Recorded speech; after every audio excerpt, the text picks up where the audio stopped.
बंदूक भी उठा सकते हैं। इसके लिए तो हम ज्यादा ही करेगी तो हम नक्सली भी बन सकते हैं।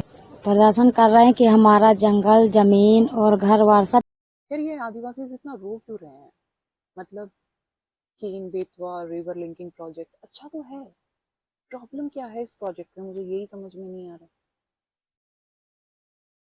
बेटर इरिगेशन फैसिलिटीज होंगी इनके पास, मिलियंस को ड्रिंकिंग वाटर एक्सेस होगा, फूड सिक्योरिटी होगी, hydro power plant, solar plant वो भी इसमें इंक्लूड किए गए हैं। कितना तो अच्छा प्रोजेक्ट है यार, दिक्कत कहाँ हो रही है? जगह भी दे रहे हैं इनको रहने की। केन रिवर का जो सरप्लस वाटर है, सरप्लस वाटर, उसको वाटर डेफिसिट बेतवा से कनेक्ट कर देंगे। सिंपल है, इजी है। होना क्या है इसमें? कुछ भी नहीं होना। थोड़ा बहुत एक वो टाइगर रिजर्व पड़ रहा है बीच में, उस पर थोड़ा सा इम्पैक्ट आ जाएगा और कुछ 2-3 मिलियन पेड़ कट जाएंगे, कुछ कम्युनिटीज हैं ऐसी आदिवासी हैं उनको डिस्प्लेस कर देंगे। पर इसमें दिक्कत क्या है? डेवलपमेंट। डेवलपमेंट तो हो रही है भाई। अब डेवलपमेंट के लिए एक कॉस्ट तो होती है, हमेशा से होती है, वो तो पे करना पड़ेगा ना। ये तो डेवलपमेंट कैसे होगी? और ये जो सरप्लस वाटर है, सरप्लस वाटर, केन रिवर का जो सरप्लस वाटर है, ये ऑन पेपर है या सच में सरप्लस है, ये थोड़ा सा मेरे दिमाग में घूम रहा है बस। बाकी मुझे कोई दिक्कत नहीं। जो हमारी नेशनल वाटर डेवलपमेंट एजेंसी है उसने बाकायदा एक हाइड्रोलॉजिकल सर्वे की है और उस डेटा में साफ साफ बताया है कि द केन इज सरप्लस।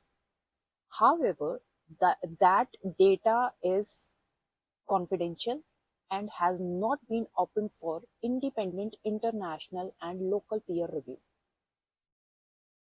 चलो कोई बात नहीं। अब क्रिटिक्स का ये कहना है कि जो सरकार ने डेटा, रेनफॉल और जो फ्लो डेटा यूज किया है उस हाइड्रोलॉजिकल सर्वे में वो पुराना है। दे हैव नॉट फैक्टर्ड जो रिसेंट ड्राइंग अप है, क्लाइमेट चेंज है और जो वहां पर मेन इशू है इलीगल सैंड माइनिंग का, उसको इंक्लूड उसमें नहीं किया गया है। जो केन और बेतवा हैं, these are sister rivers, same geography, same rainfall pattern. तो जब सूखा आएगा तो दोनों ही सूख जाएंगी। वैसे भी जो पीक समर्स हैं उसमें जो केन है that is already struggling to flow.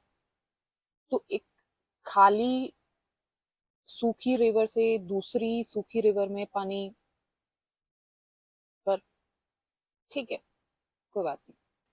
Her river की अपनी एक बायोलॉजिकल नीड होती है, अपना एक सेल्फ इकोसिस्टम होता है, ठीक है। अब हमारी कुछ endangered and critically endangered species भी उसमें रहती है।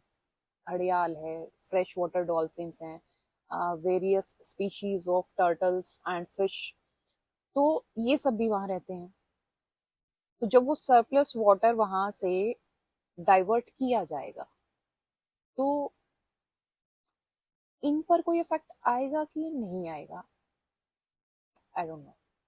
आईआईटी बॉम्बे ने तो ये भी डिक्लेयर किया है कि इस इंटरलिंकिंग प्रोजेक्ट से उस एरिया में अप टू 12% रेनफॉल डेफिसिट होगा।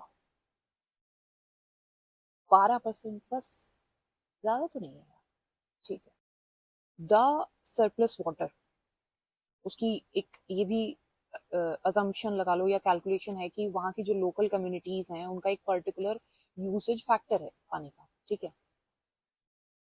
तो क्या फ्यूचर में वहां डेवलपमेंट नहीं होगी? क्या वहां के लोगों का जो पानी का जो यूसेज फैक्टर है वो इंक्रीज नहीं होगा? What if they start there on small scale irrigation? फिर जो इलीगल सैंड माइनिंग है दैट इज रियल, वो वहां का एक मेन कंसर्न है। अब जो सैंड माइनिंग हो रही है तो जो सैंड है वो नेचुरल स्पंज है पानी के लिए, ठीक है, उसकी भी इलीगल माइनिंग हो रही है। फिर तो सरप्लस, कहीं ऐसा तो नहीं कि प्रोजेक्ट बना के उसमें डेटा फिट कर दिया हो, मेरे तो दिमाग में पता नहीं बहुत कुछ आ रहा है।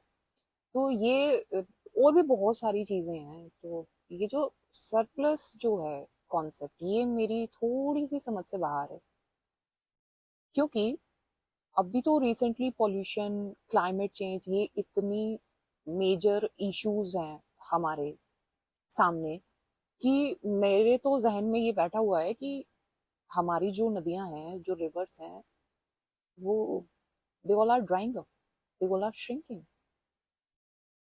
तो सरप्लस वाटर, हो सकता है मैं गलत हूँ, मैं तो नहीं कह रही कि मैं ठीक हूँ, maybe I am wrong. तो अगर मैं गलत हूँ और मैं उल्टा सीधा सोच रही हूँ और ओवर थिंक कर रही हूँ, मेरी आदत है ओवर थिंक करने की, तो अगर मैं ओवर थिंक कर रही हूँ तो प्लीज मुझे बता दो यार, मुझे थोड़ा समझाओ ना। ये सरप्लस वाटर यार बहुत परेशान कर रहा है मुझे। कहाँ सरप्लस वाटर कहाँ है यार?